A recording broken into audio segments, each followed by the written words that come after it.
नमस्कार मित्र हो, न्यू इंडिया करिअर फोरममध्ये आपलं सर्वांचं पुन्हा एकदा स्वागत आहे. असिस्टंट कमिशनर नवी मुंबई महानगरपालिकेसाठी तुम्ही अर्ज केलेला असणार आहात. नसेल केला तर नक्की करून घ्या आणि अभ्यासाला सुरुवात करा. आपल्या सिलेबसमध्ये एक महत्त्वाचा घटक आहे तो म्हणजे schemes implemented by urban development department of central government आणि महाराष्ट्र गव्हर्नमेंटच्या ज्या काही योजना आहेत शहरी विकासाच्या, त्यामध्ये बेनिफिशियरी पर्टिक्युलर पर्सन असू दे किंवा एखादी इन्स्टिट्यूट असू दे किंवा अर्बन लोकल बॉडीज असू दे, पण या ज्या स्कीम्स आहेत त्या आपल्याला विचारल्या जाणार आहेत. साधारणतः 8-10 प्रश्न असू शकतात. मिनिमम 8 प्रश्न तरी असण्याची शक्यता आहे, त्यामुळे फार महत्वाचा घटक आहे. ओके, आता आपण एक एक करून स्कीम्स पाहूया, त्यावर काही क्वेश्चन सोडवून घेऊया. सर्वात महत्वाचा मुद्दा, आपली जी बॅच सुरू होत आहे त्याची माहिती मी तुम्हाला पुढे देणार आहे. ऑलरेडी सुरू झालेली आहे, प्रवेश सुरू झालेले आहेत. क्लास नोट्स सर्व तुम्हाला हार्ड कॉपी स्वरूपात घरपोच पाठवले जाणार आहेत. ओके, पहिला प्रश्न एक आहे बघा, याच्यामध्ये तुम्हाला अटेम्प्ट करण्याचा प्रयत्न करून बघा तुम्ही सुद्धा. प्रधानमंत्री आवास योजना शहरी 2.0 म्हणजे 2.0 या संदर्भात पुढील विधाने विचारात घ्या. ही पूर्णपणे केंद्र क्षेत्र योजना, म्हणजे आपल्याकडे योजनांचे जे प्रकार पडतात, सेंट्रल स्पॉन्सर्ड स्कीम आणि central sector scheme. Okay, so ही योजना जी आहे ती सेंट्रल सेक्टर स्कीम आहे असं विधानात म्हटलेलं आहे. त्यानंतर नेक्स्ट विधान आहे बघा की व्याज अनुदान योजना, लक्षात घ्या, इंटरेस्ट सबवेन्शन स्कीम्स ज्या आहेत, हा घटक केंद्र क्षेत्र योजना म्हणजे केंद्र क्षेत्र योजना म्हणजे सेंट्रल सेक्टर योजना आहे असं म्हटलेलं आहे. ही योजना सप्टेंबर 2024 पासून 5 वर्षांसाठी लागू आहे. बघा, 3 विधानं दिलेली आहेत आणि त्यामध्ये आपल्याला योग्य विधानं कोणती आहेत ती ओळखायची आहेत. पहिली गोष्ट, प्रधानमंत्री आवास योजना बघा 2.0 ही सेंट्रल सेक्टर आहे की सेंट्रल स्पॉन्सर्ड आहे. सेंट्रल सेक्टर म्हणजे काय की ज्या योजना आहेत पूर्णतः केंद्र सरकारच्या असतात, लक्षात घ्या. ओके, केंद्र सरकारच त्याला निधी देतो आणि केंद्र सरकारच म्हणजे त्याला मुख्य त्याच्यामध्ये लक्ष घालतो. अशा योजना आपण काय म्हणतो तर त्याला सेंट्रल सेक्टर म्हणतो. पण जेव्हा सेंट्रल स्पॉन्सर्ड असं म्हणतो तेव्हा आपण पर्टिक्युलरली स्टेटचं सुद्धा त्याच्यामध्ये कॉन्ट्रीब्युशन असतं, स्टेट इम्प्लिमेंटेशन करतं, त्यासोबतच सेंट्रल गव्हर्नमेंट ज्या असतात त्याला मार्गदर्शक गाईडलाईन्स जे आहेत त्या प्रोव्हाइड करण्याचं काम करतात. याला आपण सेंट्रल स्पॉन्सर्ड स्कीम म्हणतो. सो ही योजना जी आहे ती सेंट्रल स्पॉन्सर्ड स्कीम आहे. प्रधानमंत्री आवास योजना शहरी 2.0 ही योजना जी आहे ती सेंट्रली स्पॉन्सर्ड स्कीम आहे, त्यामुळे सेंट्रल सेक्टर स्कीम नाही आहे. व्याज अनुदान योजना हा जो त्याचा घटक आहे, लक्षात घ्या, इंटरेस्ट सबवेन्शन हा जो त्याचा घटक आहे, हा मात्र केंद्र क्षेत्र योजना म्हणजे सेंट्रल सेक्टर मध्ये मोडणारा घटक आहे. त्यामुळे पार्शालिटी जी आहे ती पार्शली काही घटक जे आहेत त्याचे हे केंद्र क्षेत्र म्हणजे सेंट्रल सेक्टर मध्ये येतात, परंतु ही पूर्णपणे हा जो शब्द वापरलाय ना, ही केंद्र क्षेत्र योजना नाही. त्यामुळे पहिलं विधान मी चूक केले. दुसरी गोष्ट बघा, आता याच्यामध्ये हा दुसरं विधान बरोबर ठरलं. ही योजना सप्टेंबर 24 पासून 5 वर्षांसाठी लागू आहे. आता याच्यामध्ये लागू आहे म्हणजे काय की वाढवण्यात आलेली आहे. खरं तर ती 2015 नंतरच आलेली आहे, परंतु पुढे त्याचा कालावधी जो आहे तो वाढवण्यात आलेला आहे. 2030 पर्यंत तो चालू आहे. सो एकंदरीत फर्स्ट विधान जर तुम्ही पाहिलं तर चूक ठरते, बाकी 2 आणि 3 त्याचे विधान जे आहेत ते बरोबर ठरतात. तर अशा पद्धतीने आपण एक एक करून मुद्दे जे आहेत ते बारकाईने पाहून घेणार आहोत. त्यानंतर पुन्हा एक प्रश्न आहे बघा, प्रधानमंत्री आवास योजना 2.0 मधील घरांच्या गुणवत्तेच्या निकषांबाबत, घरांची जी गुणवत्ता आहे ओके त्या निकषांबाबत पुढील विधाने विचारात घ्या. घरांची एमबीसी आणि बीआयएसच्या आपत्ती प्रतिरोधक मानकांचे जे काही स्टँडर्ड्स आहेत त्याचे पालन करणं आवश्यक आहे. आणि एएचपी अफोर्डेबल हाऊसिंग जे प्रोजेक्ट्स असतील किंवा हाऊसेस आहेत आणि अफोर्डेबल रेंटल हाऊसेस आहेत, या प्रकल्पांमध्ये दिव्यांगांसाठी रॅम्प आणि पावसाचे पाणी साठवण अनिवार्य आहे. आता याच्यामध्ये हे दोन्ही विधाने जे आहेत त्यामध्ये काहीही चूक नाही. दुसरा महत्वाचा मुद्दा, सर्व घरांमध्ये सर्व म्हटले सौर ऊर्जा प्रकल्प अनिवार्य आहे. हे विधान लॉजिकली सुद्धा तुम्हाला बाहेर काढता येऊ शकते, त्यामुळे 1 आणि 2 यामध्ये बरोबर आहेत. ओके, सो हे दोन्ही प्रश्न प्रधानमंत्री आवास योजनेचे आपण पाहिले. पुढे आपण सर्व सविस्तर माहिती जाणून घेणार आहोत. प्रधानमंत्री स्वनिधी योजना ही सुद्धा शहरी गरीब जे फेरीवाले आहेत, विक्रेते आहेत, त्यांच्यासाठी फार महत्वाची योजना आहे. कोरोनाच्या काळामध्ये गव्हर्नमेंटने ही आणलेली योजना होती. सो प्रधानमंत्री स्वनिधी योजनेच्या पुनर्रचनेच्या संदर्भात आता अलीकडेच म्हणजे लेटेस्ट अपडेट जी आहे ती पुनर्रचना करण्यात आलेली आहे, त्यामुळे मी हा प्रश्न मुद्दामून घेतलेला आहे. योजनेची मुदत 31 मार्च 2030 पर्यंत वाढवण्यात आली आहे, 100% बरोबर आहे. पहिल्या व दुसऱ्या हप्त्याची कर्ज मर्यादा वाढवण्यात आलेली आहे, अगदी हे सुद्धा खरे आहे. तिसऱ्या हप्त्याची कर्ज मर्यादा 50,000 वरून 60,000 करण्यात आलेली आहे, हे मात्र विधान चूक आहे. पहिले दोन्ही हप्ते 10 चे 15 झालेले आहेत, मात्र हा जो आहे 50 चा 60 झालेला नाहीये, तो 50च कायम आहे. त्यामुळे 1 आणि 2 यामध्ये बरोबर आहे. ओके मित्र, ही जी बॅच आहे सहाय्यक आयुक्त आपल्या मुंबई महानगरपालिकेसाठी, कारण सहाय्यक आयुक्त समाज कल्याण असा शब्द तोंडात येतो, कारण सहाय्यक आयुक्त समाज कल्याणसाठी जी बॅच आहे ती अत्यंत यशस्वी आणि जवळपास 30+ सहाय्यक आयुक्त आपल्या बॅचचे विद्यार्थी आहेत, त्यामुळे खूप चांगली बाब जी आहे ती सहाय्यक आयुक्ताच्या बाबतीत रिझल्टमध्ये NICF ने दिलेली आहे. इतरही स्पर्धात्मक परीक्षांसाठी, सरळ सेवांसाठी आमचे क्लासेस सुरू असतात. विभागीय CDPO एक्झाम असेल, वरिष्ठ संशोधन अधिकारी असेल, तर तत्सम परीक्षांसाठी आमचे कोर्स अधीक्षक आहे.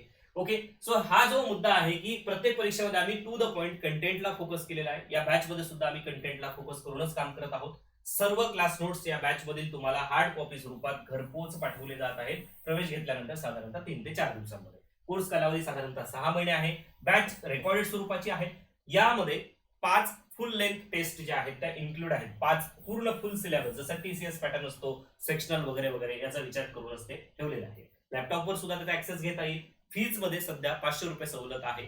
जोपर्यंत फॉर्मची प्रक्रिया सुरू आहे तोपर्यंत तुम्ही या कोर्सला पण ऍडमिशन करून घ्या. पण त्यानंतर 500 रुपये फीज वाढेल, 4000 रुपयाची फीज. एवढ्या ह्याच्यामध्ये सुद्धा पहिला महत्वाचा मुद्दा, इन्क्लुडिंग ऑल गोष्टी आपण त्याच्यामध्ये फीज ही कमी ठेवलेली आहे. ऍप तुम्ही डाउनलोड करा. NICF पुणे नावाचं टेलिग्राम चॅनल आहे, ते तुम्ही नक्की जॉईन करा. ओके, बघा, प्रधानमंत्री आवास योजना शहरी 2.0 जी योजना आहे, योजनेचा प्रकार जो आहे तो सेंट्रली स्पॉन्सर्ड स्कीम आहे. मात्र याच्यामधला इंटरेस्ट सबसिडी स्कीम जो आहे हा घटक फक्त सेंट्रल सेक्टर मध्ये मोडतो. ओके, त्याचा पर्पज काय आहे या योजनेचा, तर 1 कोटी शहरी गरीब, लक्षात घ्या, 1 कोटी शहरी गरीब आणि मध्यमवर्गीय. ओके, त्याचे जे काही प्रकार आहेत ते मी तुम्हाला पुढे दाखवणार आहे. 3 ते 6 लाख, 3 लाखापर्यंत उत्पन्न असणारे, ज्याला आपण इकॉनॉमिक वीकर सेक्शन म्हणतो, लोअर इन्कम ग्रुप वाले काही लोक असतील 3 ते 6 लाखच्या दरम्यान. ओके, सो हा, आणि निम्न मध्यमवर्गीय म्हणा, ज्यांना 9 लाखांपर्यंतचं उत्पन्न आहे ते म्हणा. ओके, सो अशा पद्धतीने त्यांची गृहनिर्माण गरजा ज्या आहेत, अफोर्डेबल हाऊस फॉर ऑल 2025 अशा पद्धतीची ही स्कीम आहे. कुटुंबाची व्याख्या, यामध्ये डेफिनेशन ऑफ फॅमिली मध्ये कुणाचा समावेश केलाय, तर याच्यामध्ये पती, पत्नी आणि अविवाहित मुलं यांचा समावेश जे आहे ते याच्यामध्ये फॅमिलीमध्ये केलेला आहे. कारण जेव्हा एखादी गोष्ट आपण त्याचा बेनिफिशियरी जेव्हा फॅमिली आहे, तर तेव्हा मग कोणकोणत्यामध्ये समाविष्ट असतील हा घटक असतो. कालावधी, त्याचं टेन्युअर जे आहे ते सप्टेंबर 24 पासून पुढे वाढवण्यात आलेला आहे. जसं कालावधी, त्याचे टार्गेट्स वाढत जातात तसं ते कालावधी वाढत राहतात. उद्दिष्ट, मेन ऑब्जेक्टिव्ह काय आहे, तर पात्र लाभार्थी आणि अंमलबजावणी संस्था, कारण त्यांनी फक्त पर्टिक्युलर पर्सनला ठेवलेलं नाहीये, तर ज्या इन्स्टिट्यूशन्स आहेत ज्या अफोर्डेबल हाऊसेस प्रोव्हाइड करू शकतात, मायग्रंट्स असतील किंवा यांना, तर त्यांच्यासाठी सुद्धा ते सबवेन्शन ही योजना लागू आहे. परवडणाऱ्या किमतीत घर बांधण्यासाठी, खरेदी करण्यासाठी किंवा भाड्याने घेण्यासाठी केंद्र सरकारकडून आर्थिक सहाय्य दिलं जातं. किती दिलं जातं, काय दिलं जातं, मी तुम्हाला सांगणारच आहे. 2.50 लाख. प्रधानमंत्री आवास योजना 2.0 चे 4 महत्वाचे वर्टिकल्स आहेत, जे पिलर्स आहेत असं आपण त्याला म्हणूया. बेनिफिशियरी लेड कन्स्ट्रक्शन, जसं आपण BLC त्याला शब्द वापरला जातो.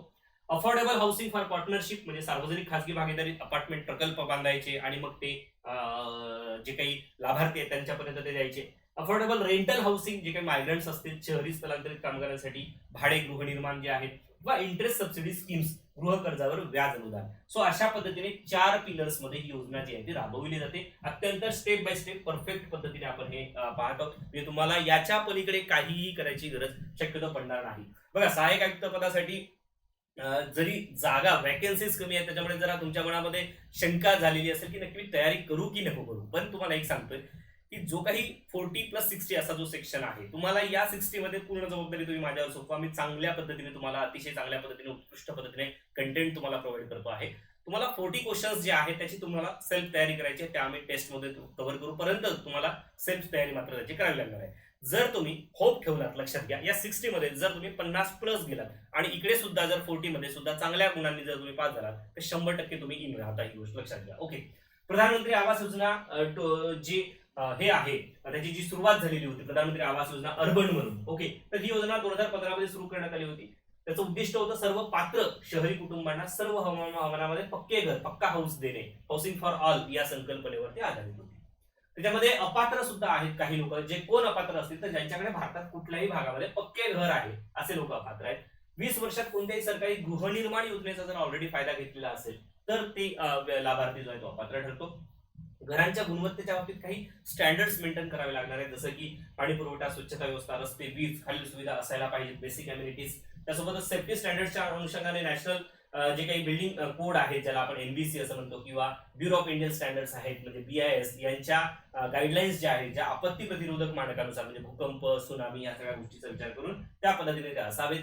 तर याच्यामध्ये जे मेकॅनिझम आहे इम्प्लिमेंटेशन मध्ये, जसं मी तुम्हाला मगाशी सांगितलं, beneficiary led construction, affordable housing, affordable rental housing आणि ISS म्हणजे इंटरेस्ट सबसिडी, या 4 गोष्टी त्याच्यामध्ये इन्क्लूड आहेत. ओके, त्याच्यामध्ये दिव्यांगांसाठी रॅम्प असेल किंवा पावसाचे पाणी साठवण, सौर ऊर्जा वापर, हरित मोकळी जागा. आता सौर ऊर्जेचा वापर, परंतु ते कंपल्सरी प्रत्येक घरावर हे असायला पाहिजे असं काही त्याच्यामध्ये कंपल्शन नाहीये, म्हणून ते विधान चूक केलेलं होतं, ही गोष्ट लक्षात घ्या. ठीक आहे. त्यानंतर याच्यामध्ये बघा, निधी यंत्रणा, एकूण प्रकल्पात 40% सार्वजनिक कर्ज, 60% खाजगी गुंतवणूक, म्हणजे 40-60 अशा पद्धतीने ते आहे. ओके. यावेळी लाभार्थी योगदान सुद्धा खाजगी गुंतवणुकीमध्ये असेल. त्यानंतर जे काही तंत्रज्ञान आहे, टेक्नॉलॉजी इनोव्हेशन सबमिशन जे आहेत, आपत्ती प्रतिरोधक असेल, प्रगत बांधकाम तंत्रज्ञानाला प्रोत्साहन देणे, या सगळ्या गोष्टी याच्यामध्ये इन्क्लूड आहे. ओके. आता जसं आपण याच्यामध्ये पाहिलं, सगळ्यात थोडंसं अजून एकदा त्याला रिवाइज करून घेऊया. प्रधानमंत्री आवास योजना 2.0 ही जी आहे ती अम्बिशियस प्रोग्राम आहे, हा housing initiative by government of India. Okay. Um, त्याचा हेतू काय, तर affordable housing for all urban areas. This programme build on success of the earlier PMAYU. Okay. Objective काय आहे, तर अर्बन एरियाज मध्ये 2025 पर्यंत हाऊसिंग प्रोव्हाइड करणे, तो कालावधी वाढवलेला आहे. 1 करोड फॅमिलीजला हे त्याचं टार्गेट आहे. स्पेशल फोकस जो आहे ते वल्नरेबल ग्रुप, जसं की widows, single woman, transgender, person with disabilities, हे त्याच्यामध्ये आहेत. अफोर्डेबल रेंटल हाऊस जे आहेत, new provision for urban migrants to worker through affordable rental houses, हा ऑप्शन दिलेला आहे. Financial assistant up to 2.50 lakh per unit दिलेला आहे. बेनिफिट्स जे आहेत 2.0 साठी, इंडिव्हिज्युअल्स आहेत, affordable housing, financial assistant, rental housing, woman ownership त्याच्यामध्ये मिळणार आहे. इन्क्लुझिव्हिटी म्हणजे सर्व समावेशकता त्यामध्ये येण्याचा हे होणार आहे. आणि एरिया साधारण जो दिलेला आहे तो म्हणजे मिनिमम 30 स्क्वेअर मीटर, लक्षात घ्या, स्क्वेअर मीटर मध्ये लक्षात ठेवा. ओके. येस. इलिजिबल बेनिफिशियरी जसं आपण सांगितलं, इकॉनॉमिक वीकर सेक्शन्स EWS जे आहेत, अॅन्युअल हाऊसहोल्ड इन्कम त्यांचं 3 लाखापर्यंत आहे असे. लोअर इन्कम ग्रुप्स असतील किंवा मिडल इन्कम ग्रुप्स असतील, त्यामध्ये 3 ते 6 लाख आणि अप टू 9 लाख पर्यंत हे त्याच्यामध्ये बेनिफिशियरी असणार आहे. ओके. येस. नेक्स्ट आपण बघूया. बघा, पीएम स्वनिधी ही केंद्र क्षेत्र योजना असून तिची अंमलबजावणी सिडबी मार्फत केली जाते. बघा, पीएम स्वनिधी तुम्हाला माहिती आहे, कोरोनाच्या काळात आणलेली योजना आहे, अगदी खरं आहे. या योजनेअंतर्गत मंजूर कर्जांसाठी श्रेणीबद्ध हमी संरक्षण म्हणजे ग्रेडेड गॅरंटी कव्हर जे आहेत हे CGTMSE म्हणजे काय, तर credit guarantee trust for micro small enterprises किंवा मायक्रो स्मॉल MSE असं त्याला म्हणा.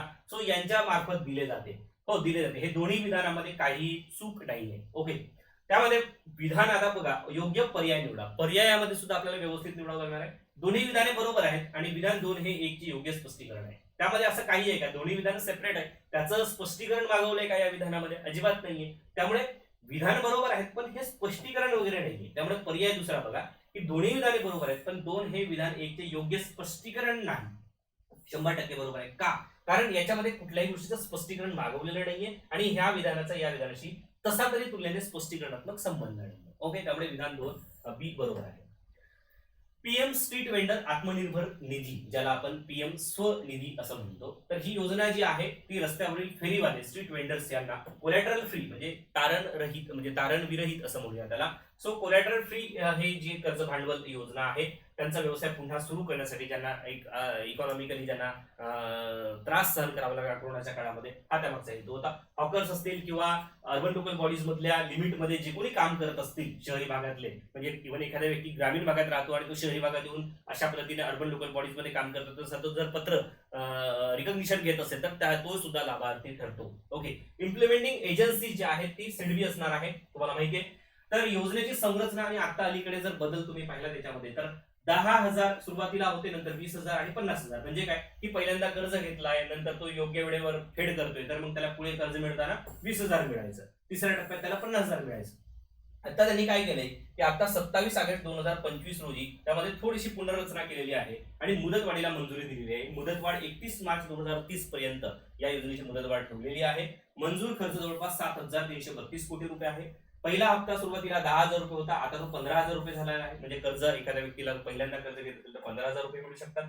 दुसऱ्या वेळेस जर तो योग्य वेळेवर त्याचे जे काही हप्ते आहेत तो पेड करतोय, त्याच्यानंतर मग त्याला दुसरा हप्ता 25,000 मिळू शकतो. दुसऱ्यांदा कर्जाला गेला तेव्हा. तिसऱ्यांदा 50,000 रुपये आहे, त्याच्यामध्ये मात्र कुठलाही बदल करण्यात आलेला नाहीये. ओके. येस. नेक्स्ट बघा, ऑब्जेक्टिव्ह काय आहे, जसं आता सुरुवातीला 10,000 होता, आता 15,000 लक्षात ठेवा 1 वर्षभराच्या कालावधीमध्ये. ओके. त्यानंतर ठळक वैशिष्ट्य अशी आहे की 2020 मध्ये ही सुरू केलेली होती कोविडच्या दरम्यान. ओके. त्यानंतर अर्बन लोकल बॉडीची जबाबदारी काय आहे की त्यांची आयडेंटिफिकेशन करणं. ओके. म्हणजे तुमच्या महानगरपालिका क्षेत्रामध्ये जर एखादा असा व्यक्ती स्ट्रीट वेंडर म्हणून काम करतो तर त्याचं आयडेंटिफिकेशन तुम्हाला करायला लागणार आहे. अर्बन लोकल बॉडीज कडून प्रमाणपत्र असलेले किंवा जे काही पात्र विक्रेते आहेत ते त्याच्यामध्ये असणार आहेत. काही सर्वेक्षणामध्ये सुद्धा बऱ्याचदा असं होतं किंवा मी स्ट्रीट वेंडर आहे असं कोणी लोक सांगतील तर ते सुद्धा त्याला पात्र ठरू शकतात. ते उपनगरी किंवा ग्रामीण भागामध्ये पण अर्बन लोकल बॉडीच्या मर्यादित विक्री करणारे, जसं एखादा कुठेतरी भोरमध्ये राहतोय आणि ते येऊन विकतोय, तर असा व्यक्ती सुद्धा त्याला पात्र ठरू शकतो जर त्याला प्रमाणपत्र अशा पद्धतीचं असेल तर. ओके. क्रेडिट गॅरंटी त्याच्यामध्ये दिलेली आहे. क्रेडिट गॅरंटी जे आहे ते जे fund trust for micro small enterprises यांचे प्रशासन त्याचं ते चालवणार आहे. आर्थिक प्रोत्साहन घटक इन्सेंटिव्ह मेकॅनिझम कसं आहे त्याच्यामध्ये, तर वेळेवर परतफेड केलं तर 7% प्रतिवर्ष व्याज अनुदान म्हणजे इंटरेस्ट सबवेन्शन त्याच्यामध्ये एक प्रकारचं इन्क्लूड आहे असं तुम्ही त्याला म्हणा. ओके. सो ही एक गोष्ट त्याच्यामध्ये इन्क्लूड आहे. फक्त फोकस लक्षात ठेवायचा आहे की किती रुपये त्याच्यामध्ये दिले जातात. अलीकडे जी पुनर्रचना केलेली आहे ती मी तुम्हाला सांगितली आहे. अशाच पद्धतीचे व्हिडिओज तुम्हाला आपल्या कोर्समध्ये पाहायला मिळतील. भेटूया आपण नेक्स्ट सेशनमध्ये. बॅचला प्रवेश देणे सुरू आहे. तुम्ही इंटरेस्टेड असल्यास नक्की प्रवेश घ्या. धन्यवाद.